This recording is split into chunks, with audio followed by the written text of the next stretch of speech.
संस्थापकाय च धर्मस्य सर्वधर्म स्वरूपिणे अवतार वरिष्ठाय रामकृष्णाय ते नमः।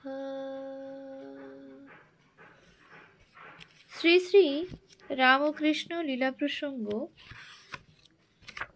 প্রথম ভাগ, পূর্বকথা ও বাল্যজীবন, সাধকভাব ও গুরুভাব পূর্বার্ধ। পূজনীয় স্বামী শারদানন্দজি মহারাজের রচনা। পৃষ্ঠা সংখ্যা 127। জটাধারী ও বাৎসল্য ভাব সাধন।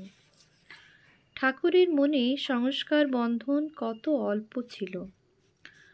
সর্ববিষয়ে ঠাকুরের আজীবন আচরণ স্মরণ করিলেই পূর্বোক্ত কথা পাঠকের হৃদয়ঙ্গম হইবে। সংসারে প্রচলিত বিদ্যাভ্যাসের উদ্দেশ্য চাল কলা বাঁধা বা অর্থোপার্জন বুঝিয়া তিনি লেখাপড়া শিখিলেন না। সংসার যাত্রা নির্বাহে সাহায্য হইবে বলিয়া পূজকের পদ গ্রহণ করিয়া দেব উপাসনার অন্য উদ্দেশ্য বুঝিলেন এবং ঈশ্বর লাভের জন্য উন্মত্ত হইয়া উঠিলেন। সম্পূর্ণ সংযমেই ঈশ্বর লাভ হয় এ কথা বুঝিয়া বিবাহিত হইলেও কখনো স্ত্রী গ্রহণ করিলেন না। সঞ্চয়শীল ব্যক্তি ঈশ্বরে পূর্ণ নির্ভরবান হয় না বুঝিয়া কাঞ্চনাদি দূরের কথা সামান্য পদার্থ সকল সঞ্চয়ের ভাবও মন হইতে এককালে উৎপাটিত করিয়া ফেলিলেন। ঐরূপ অনেক কথা ঠাকুরের সম্বন্ধে বলিতে পারা যায়। ওই সকল কথার অনুধাবনে বুঝিতে পারা যায় ইতর সাধারণ জীবের মোহকর সংসার বন্ধন সকল তাহার মনে বাল্যাবধি কত দূর অল্প প্রভাব বিস্তার করিয়াছিল।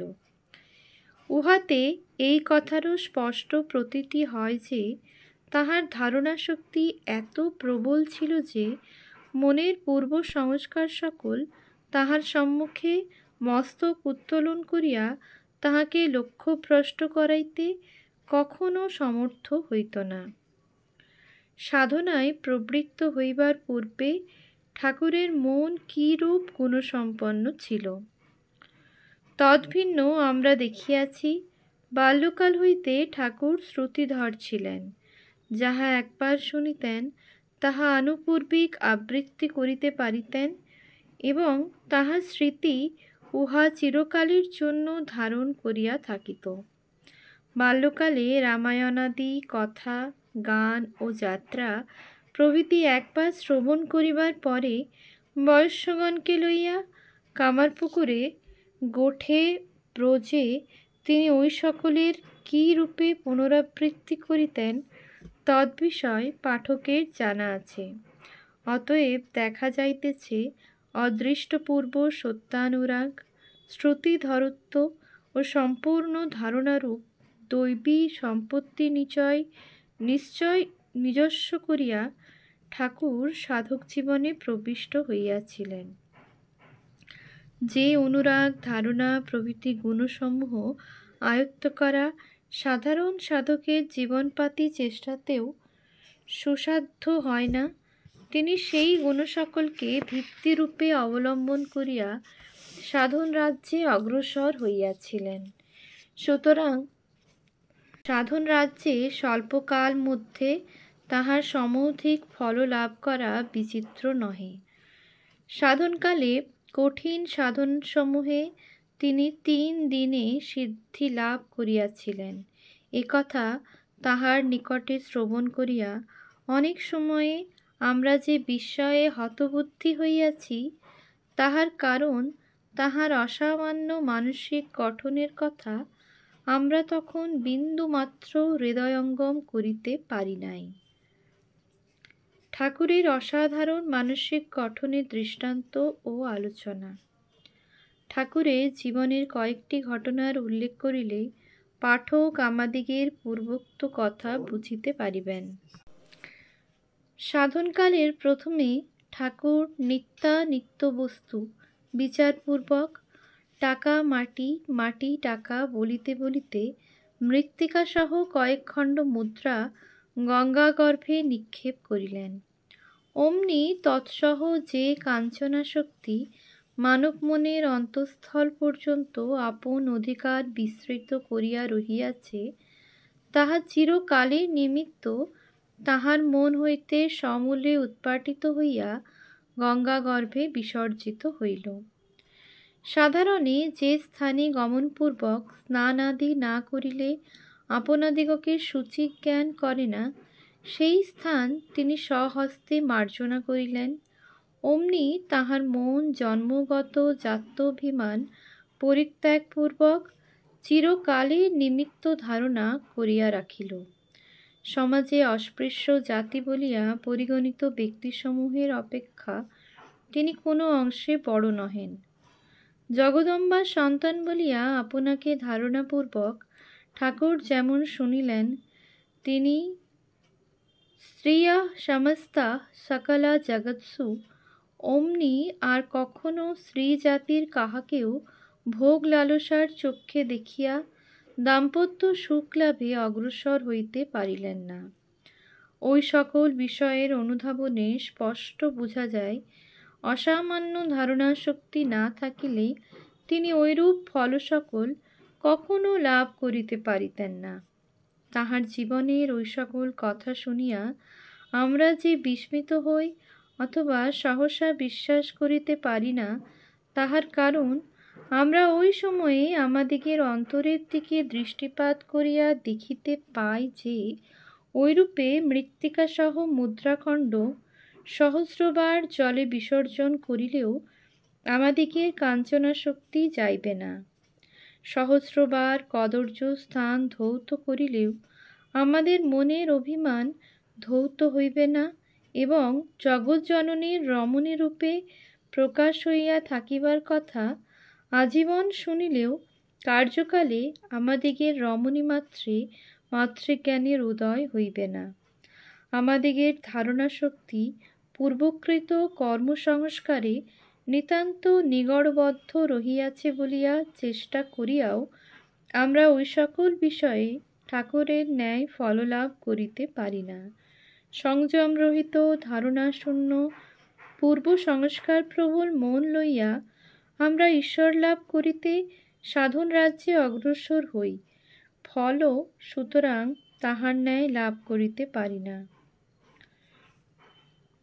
ঠাকুরের ন্যায় অপূর্ব শক্তিবিশিষ্ট মন সংসারে ৪-৫ বৎসরেও এক-আধটা আসে কিনা সন্দেহ। সংযম প্রবীণ ধারণাকুশল পূর্ব সংস্কার নির্জীব সেই মন ঈশ্বর লাভের জন্য অদৃষ্টপূর্ব অনুরাগ ব্যাকুলতা তাড়িত হইয়া ৮ বৎসর কাল আহার নিদ্রা ত্যাগপূর্বক শ্রী শ্রী জগন্মাতার পূর্ণ দর্শন লাভের জন্য সচেষ্ট থাকিয়া কতদূর শক্তিসম্পন্ন হইয়াছিল এবং সূক্ষ্ম দৃষ্টি সহায়ে কিরূপ প্রত্যক্ষ সকল লাভ করিয়াছিল, তাহা আমাদের মতো মনের কল্পনায় আনয়ন করাও অসম্ভব। ঠাকুরের অনুজ্ঞায় মথুরের সাধুসেবা। আমরা ইতঃপূর্বে বলিয়াছি, রানী রাসমণির মৃত্যুর পর দক্ষিণেশ্বর কালীবাটিতে শ্রী শ্রী জগদম্বার সেবার কিছুমাত্র ত্রুটি পরিলক্ষিত হইত না। শ্রীরামকৃষ্ণ গতপ্রাণ মথুরমোহন ওই সেবার জন্য নিয়মিত ব্যয় করিতে কুণ্ঠিত হওয়া দূরে থাকুক, অনেক সময় ঠাকুরের নির্দেশে ওই বিষয়ে তদপেক্ষা অধিক ব্যয় করিতেন। দেবদেবী সেবা ভিন্ন, সাধু ভক্তের সেবাতে তাহার বিশেষ প্রীতি ছিল। কারণ ঠাকুরের শ্রীপদাশ্রয়ী মথুর তাহার শিক্ষায় সাধুভক্তগণকে ঈশ্বরের প্রতিরূপ বলিয়া বিশ্বাস করিতেন। সেই জন্য দেখা যায়, ঠাকুর যখন এই কালে তাহাকে সাধুভক্তদিগকে অন্নদান ভিন্ন দেহরক্ষার উপযোগী বস্ত্র কম্বলাদি ও নিত্য ব্যবহার্য কমণ্ডলু প্রভৃতি জলপাত্র দানের ব্যবস্থা করিতে বলিলেন, তখন ওই বিষয় সুচারুরূপে সম্পন্ন করিবার জন্য তিনি ওই সকল পদার্থ ক্রয় করিয়া কালীবাটির একটি গৃহ পূর্ণ করিয়া রাখেন এবং ওই নূতন ভাণ্ডারের দ্রব্য সকল ঠাকুরের আদেশ অনুসারে বিতরিত হইবে কর্মচারীদিগকে এইরূপ বলিয়া দেন। আবার উহার কিছুকাল পরে সকল সম্প্রদায়ের সাধুভক্তদিগকে সাধনার অনুকূল পদার্থ সকল দান করিয়া তাহাদিগের সেবা করিবার অভিপ্রায় ঠাকুরের মনে উদিত হইলে মথুর তদ্বিষয় জানিতে পারিয়া উহারও বন্দোবস্ত করিয়া দেন। গুরুভাব উত্তরার্ধ, দ্বিতীয় অধ্যায়। সম্ভবত সন 1269-70 সালেই মথুরমোহন ঠাকুরের অভিপ্রায় অনুসারে ঐরূপে সাধুসেবার বহুল অনুষ্ঠান করিয়াছিলেন এবং ওই জন্য রানী রাসমণির কালীবাটির অদ্ভুত আতিথেয়তার কথা সাধুভক্তগণের মধ্যে সর্বত্র প্রচারিত হইয়াছিল। রানী রাসমণির জীবৎকাল হইতেই কালীবাটি তীর্থ পর্যটনশীল সাধু পরিব্রাজকগণের নিকটে পথিমধ্যে কয়েকদিন বিশ্রাম লাভে স্থান বিশেষ বলিয়া গণ্য হইয়া থাকিলেও এখন উহার সুনাম চারিদিকে সমধিক প্রসারিত হইয়া পড়ে এবং সর্বসম্প্রদায়ভুক্ত সাধকাগ্রণী সকলে ওই স্থানে উপস্থিত ও আতিথ্য গ্রহণে পরিতৃপ্ত হইয়া উহার সেবা পরিচালককে আশীর্বাদপূর্বক গন্তব্য পথে অগ্রসর হইতে থাকেন। ঐরূপে সমাগত বিশিষ্ট সাধুদিগের কথা আমরা ঠাকুরের শ্রীমুখে যতদূর শুনিয়াছি তাহা অন্যত্র লিপিবদ্ধ করিয়াছি। গুরুভাব উত্তরার্ধ, দ্বিতীয় অধ্যায়। এখানে তাহার পুনরুল্লেখ। জটাধারী নামক যে রামায়িত সাধুর নিকট ঠাকুর রামমন্ত্রে দীক্ষা গ্রহণ করেন ও শ্রী শ্রী রামলালা নামক শ্রীরামচন্দ্রের বাল বিগ্রহ প্রাপ্ত হয়েন, তাহারই দক্ষিণেশ্বর কালীবাটিতে আগমনকাল পাঠককে জানাইবার জন্য। সম্ভবত 1270 সালে তিনি ঠাকুরের নিকট উপস্থিত হইয়াছিলেন। জটাধারীর আগমন। শ্রীরামচন্দ্রের প্রতি জটাধারীর অদ্ভুত অনুরাগ ও ভালোবাসার কথা আমরা ঠাকুরের শ্রীমুখে অনেকবার শ্রবণ করিয়াছি। বালক রামচন্দ্রের মূর্তি তাহার সমধিক প্রিয় ছিল। ওই মূর্তির বহুকাল সেবায় তাহার মন ভাবরাজ্যে আরূঢ় হইয়া এতদূর অন্তর্মুখী ও তন্ময় অবস্থা প্রাপ্ত হইয়াছিল যে দক্ষিণেশ্বরে ঠাকুরের নিকটে আসিবার পূর্বেই তিনি দেখিতে পাইতেন শ্রীরামচন্দ্রের জ্যোতির্ঘন বাল বিগ্রহ সত্য সত্যই তাহার সম্মুখে আবির্ভূত হইয়া তাহার ভক্তিপূত সেবা গ্রহণ করিতেছেন। প্রথমে এরূপ দর্শন মধ্যে মধ্যে ক্ষণকালের জন্য উপস্থিত হইয়া তাহাকে আনন্দে বিহ্বল করিত।